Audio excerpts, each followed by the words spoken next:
Hello, আসসালামু আলাইকুম guys, কেমন আছেন? সবাই ভালো আছেন? আজকে আমি আপনাদেরকে দেখাবো ওমানি লইট্টা মাছ ফ্রাই।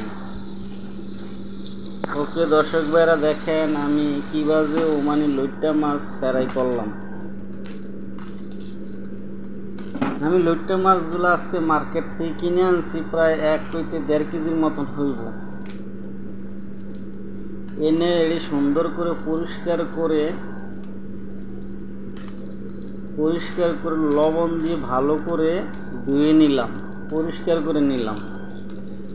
এরপরে আমি এগুলোর ভিতরে হলুদ, মরিচ, লবণ, জিরা পাউডার সবগুলো ভালো করে মিক্স করে নিলাম। হয়তোবা মিক্স করা ভিডিওটা আমি করি নাই, বাস ফ্রাই করা ভিডিওটা করেছি।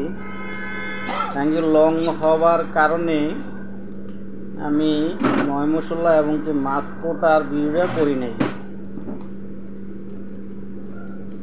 দেখেন দর্শক ভাইয়েরা, লইট্টা মাছ ভালো করে তেল দিয়ে ফ্রাই করলে খুব সুস্বাদু হয় এবং কি খুবই টেস্টি। দেখেন দর্শক ভাইয়েরা, আমি আসলে অ্যাকচুয়ালি এই মাছগুলো আনছিলাম যে শুটকি বানানোর জন্য। তো সবার থেকে শুনছি যে আপনার লইট্টা মাছের শুটকি নাকি খুবই টেস্টি হয়। তো এখানে গন্ধ হয়ে যাবে দেখে আমি ওই শুটকিটা বানাইলাম না। শুটকি না বানাইয়া আমি মাছ ফ্রাই করে খেয়ে ফেলাইলাম। লইট্টা মাছের তরকারি রান্না করতে আমি পারি না এবং কি বুঝিও না কি বাজে লইট্টা মাছের তরকারি রান্না করে, তাই এদিকে কররা করে ফ্রাই করে নিলাম।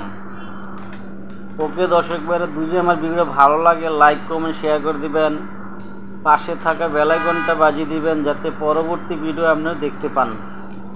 বেশি বেশি করে শেয়ার করে দিবেন। ওকে, আসসালামু আলাইকুম, সবাই ভালো থাকবেন।